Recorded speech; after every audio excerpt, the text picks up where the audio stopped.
this Brady season, I was thinking about all these different farewell seasons.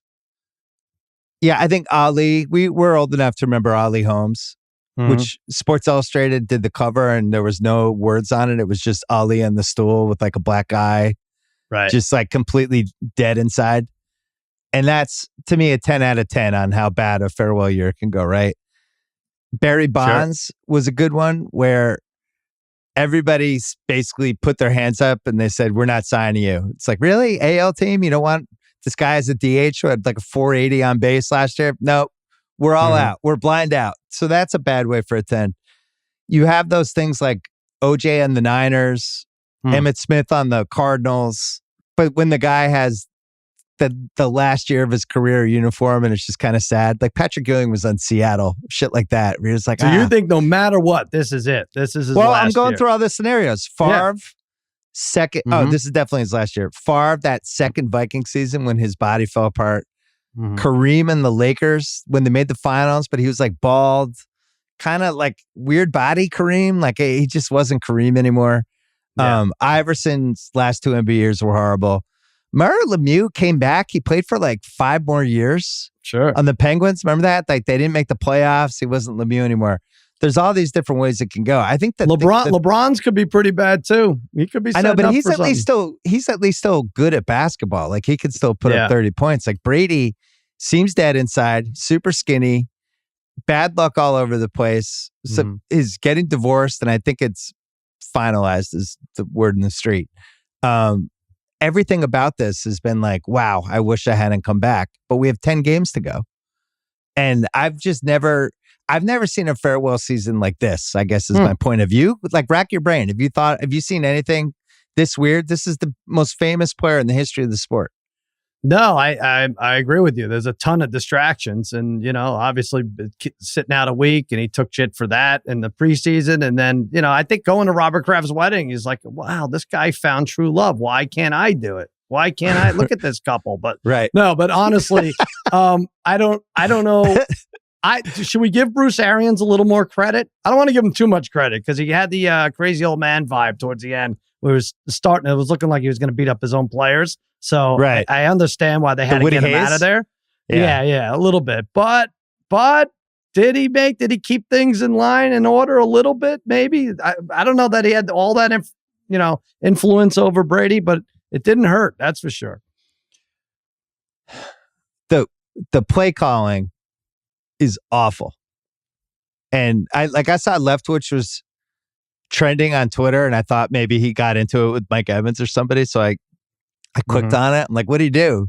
And it was just Bucks fans complaining about Barrett Leftwich for like hundreds of tweets in a row of like, we suck.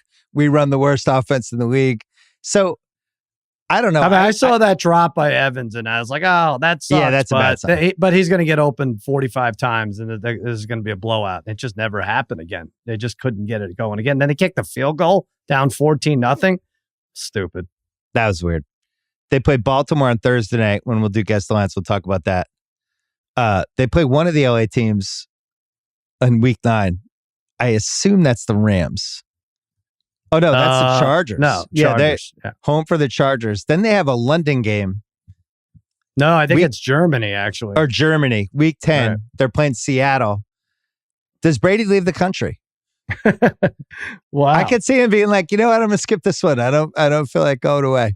Either doesn't leave or he doesn't return. One of the two, right? But that's the thing with this Brady season. Like, I can't believe I'm saying this, but I feel like he's moved into the Tyson zone. Yeah. Like if a story came out on that Monday, it was like Tom Brady has decided not to go to Germany. He's going to wait and he'll rejoin the team next week when they return to America. I wouldn't be surprised, would you? I guess not, but also he's all right. Let me play devil's advocate. He's in first place. They're not going to get a bye, but he could probably. What'd you say? They were minus 500 still for first place. Like they're minus 270. It's 270. At least on FanDuel. That's okay. Not a slam dunk. They could stay at 500. They could stay in first place. He could, because the other thing is where's he going? If things are not good with the wife, like at least with football, you get to yell at 300-pound men and throw computer like tablets all around. And it's the only place where it's acceptable. You're not going to be able to do this anywhere else. So I don't know. I don't think know this if you is a could have fun thing for us. distractions. I don't think you can have distractions like this as a quarterback. Is my take. Like you think about like how his life was carefully constructed the last 10, 12 years post ACL surgery, as he gravitated toward TB12 and the diet, and he's fucking making avocado ice cream, and every piece of his life is just carefully thought out. And now it's like in complete flux. Everything is different. And I think it's definitely screwed him up. We talked last week. He just doesn't seem like Brady on the TV. Does he make a call to Gronk? I mean, we've said this, and they've hinted that it's not going to happen, but that might be what salvages this whole thing after everything. A few people have made this point. It's just like not the type of team that he normally succeeds with. Like he loves throwing over the middle, right? Who do you trust over the middle other than maybe Godwin? You know, who's like the James White on this team? They don't really have one. They did a poor job of constructing the team, and I think the play calling's been pretty bad too. But this Thursday night spot is brutal, right? You're right.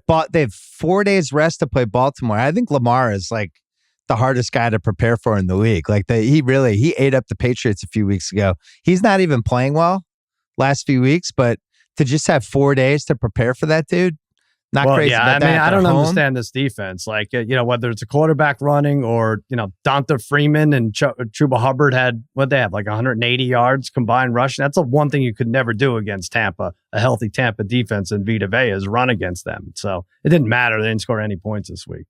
Yeah, I thought they'd be better with Bowles, and they're just not.